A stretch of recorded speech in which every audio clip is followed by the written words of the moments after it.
Assalamualaikum warahmatullahi wabarakatuh. Baik, kita berjumpa lagi pada mata kuliah pengantar ekonomika. Kali ini saya akan menjelaskan bab yang kedua, yaitu prinsip-prinsip dasar ekonomi Islam. Baik, kita mulai dari definisi-definisi dulu. Jadi ada banyak definisi. Nanti kita ambil kata kunci-kata kuncinya ya. Muhammad Abdul Manan mendefinisikan ekonomi Islam sebagai ilmu pengetahuan sosial yang mempelajari masalah-masalah ekonomi rakyat yang diilhami oleh nilai-nilai Islam. Jadi nggak jauh-jauh dari masalah ekonomi dan nilai-nilai Islam. Oke. Kemudian yang kedua adalah Metwali.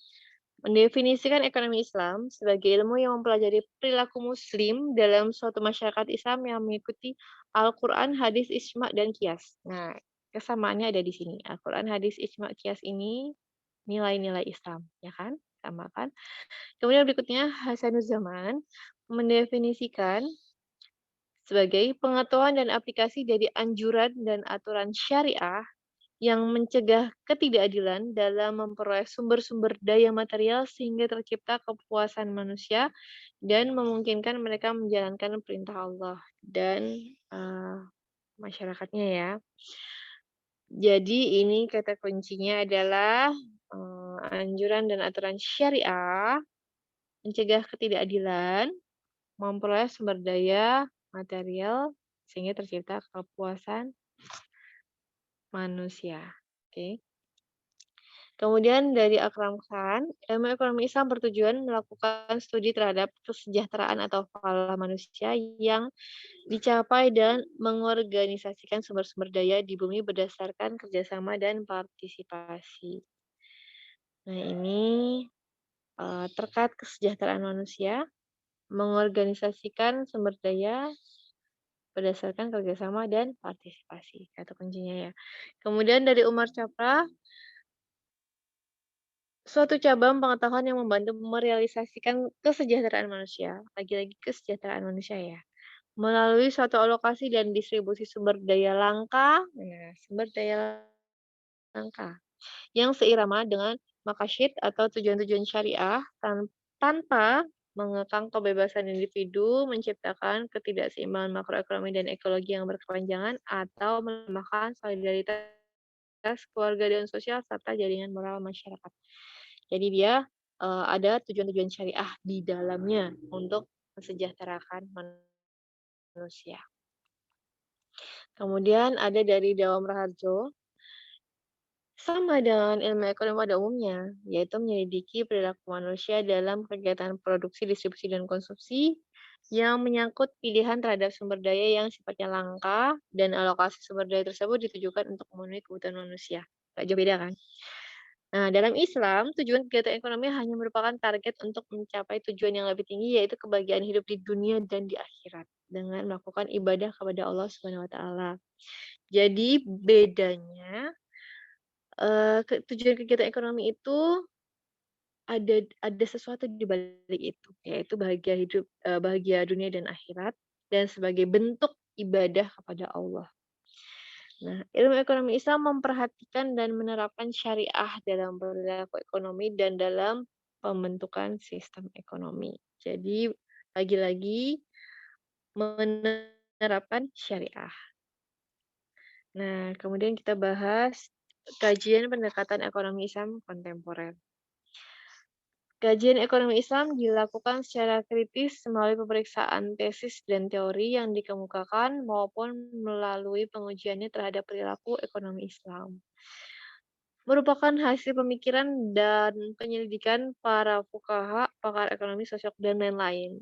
Contohnya seperti Ibnu Taimiyah, Ibnu Khaldun, Abu Yusuf, Umar Chopra, dan lain-lain. Kajian ekonomi Islam dalam lingkup normatif itu merupakan upaya menjelaskan prinsip filosofis atau normatif suatu kajian ekonomi sesuai dengan ajaran Islam berdasarkan Al-Quran dan hadis.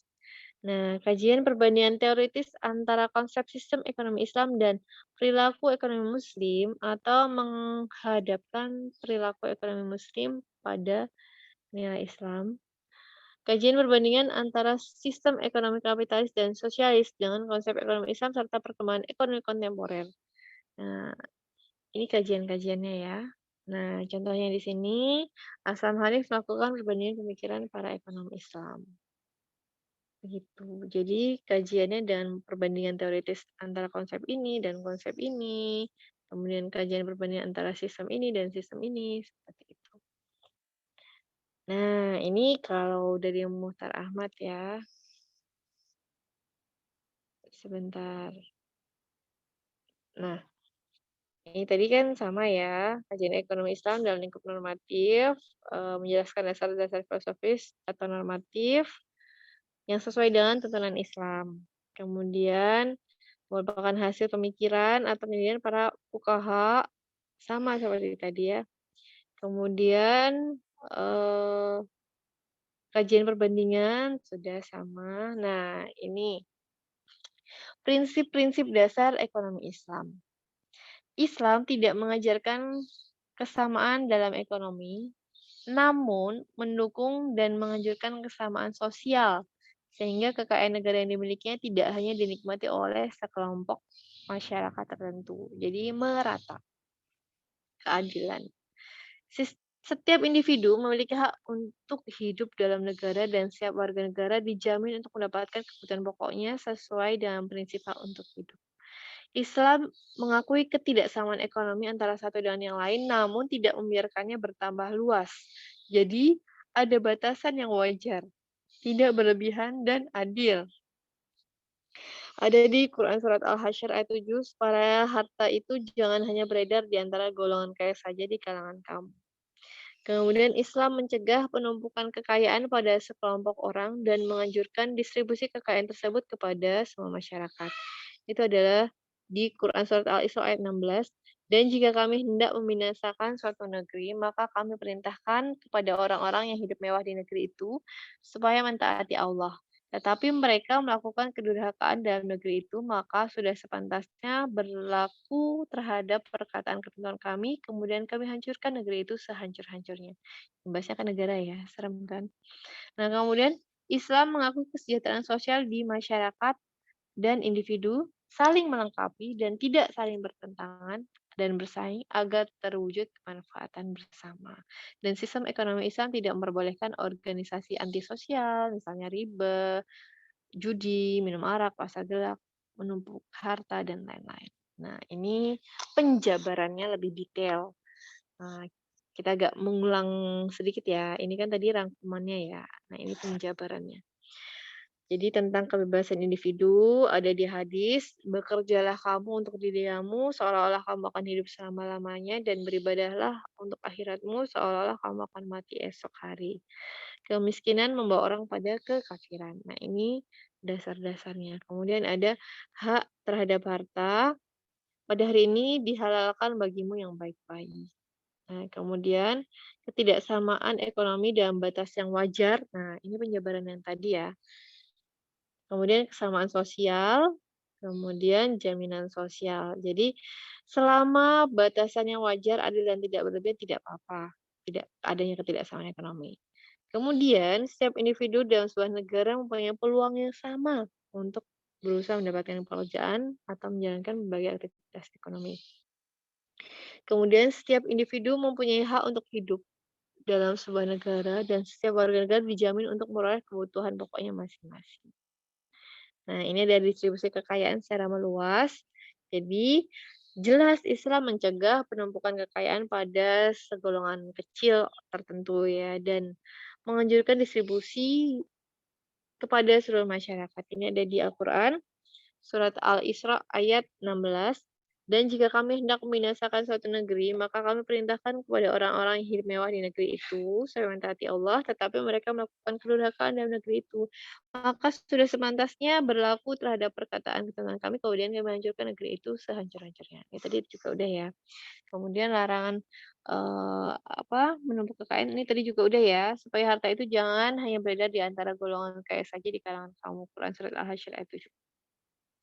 Nah, ini tadi penjabaran yang tadi ya, larangan terhadap gerakan antisosial seperti berjudi, minum arak, riba, menumpuk harta, pasar gelap, dan lain-lain ada di Al-Maidah ayat 90.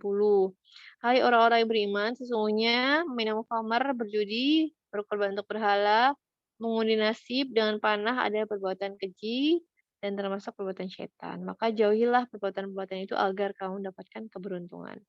Kemudian ada kesejahteraan individu dan masyarakat.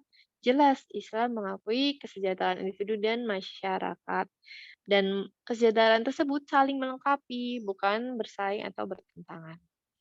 Nah, karakteristik ekonomi Islam.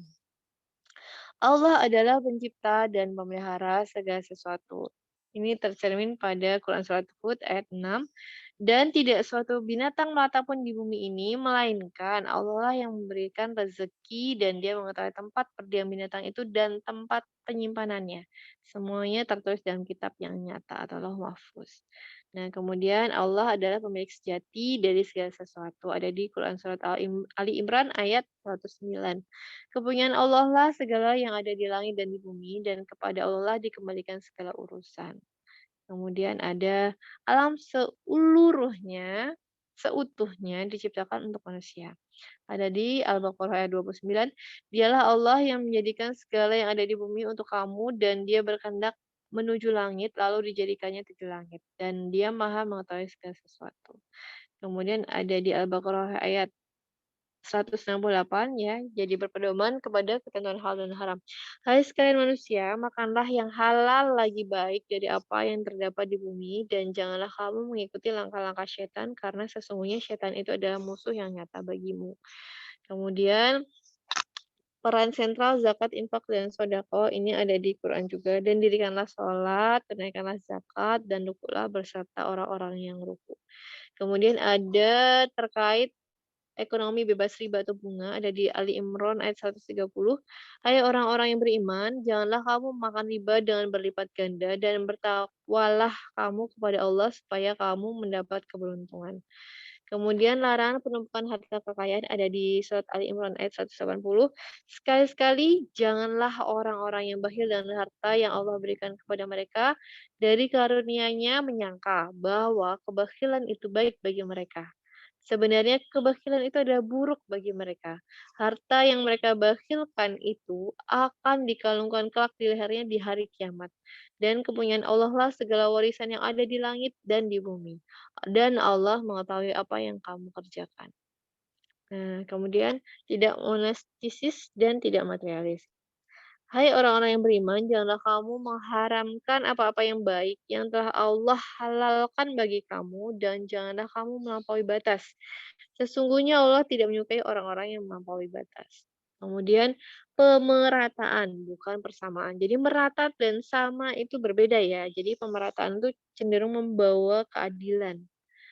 Eh, Simpelnya gini, kalau mau memberikan uang jajan untuk adik usia SD dan kakak usia SMA, apakah uang jajannya sama 5.000 dan 5.000? Nah, itu kan persamaan. Nah, kalau merata itu membawa aspek keadilan, jadi sesuai.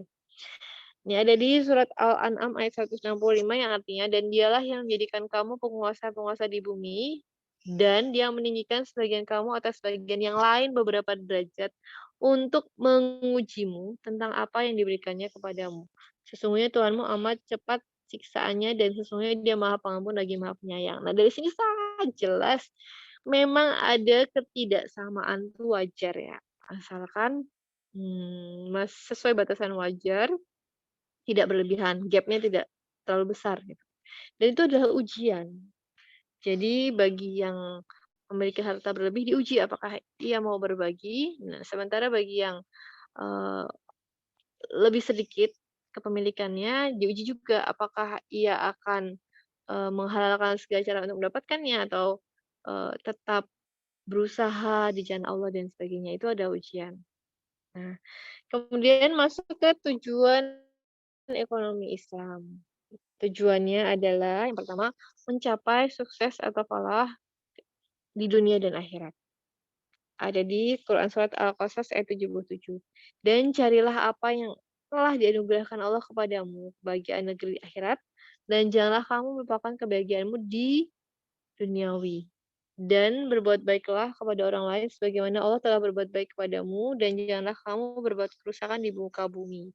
Sesungguhnya Allah tidak menyukai orang-orang yang berbuat kerusakan. Kemudian mengupayakan agar distribusi sumber-sumber ekonomi, kekayaan dan pendapatan wajar dan merata. Lagi-lagi bukan sama ya. Supaya harta itu jangan hanya beredar di antara orang-orang yang kaya saja di antara kamu. Apa yang diberikan Rasul kepadamu, maka terimalah dia. Dan apa yang dilarangnya bagimu, maka tinggalkanlah. Dan bertakwalah kepada Allah, sesungguhnya Allah sangat keras hukumannya. Ada di surat Al-Hasyr ayat 7. Kemudian tujuan ekonomi Islam berikutnya adalah memenuhi kebutuhan pokok seperti makanan, pakaian, tempat tinggal pada semua anggota masyarakat. Kemudian membangun dan mengembangkan keadilan sosial bagi seluruh anggota masyarakat. Ada di surat Al-Fussilat ayat 10, dan dia menciptakan di bumi itu gunung-gunung yang kokoh di atasnya, dia memberkahinya, dan dia menentukan padanya kadar makanan-makanan penghuninya dalam 4 masa. Penjelasan itu sebagai jawaban bagi orang-orang yang bertanya. Kemudian adalah membangun dan mengembangkan persaudaraan dan persatuan di antara sesama muslim dengan pengembangan moral dan material. Nah, berikutnya adalah mencegah penumpukan harta atau selintir orang yang mengupayakan serta menjaga agar harta kekayaan ini selalu berputar. Kemudian penghapusan eksploitasi manusia atas manusia yang lain. Baiklah, itu adalah materi tentang ekonomi, prinsip-prinsip ekonomi Islam ya. Begitu. Sudah cukup materi untuk bab yang kedua. Sampai jumpa pada materi berikutnya. Terima kasih, semoga bermanfaat. Wassalamualaikum warahmatullahi wabarakatuh.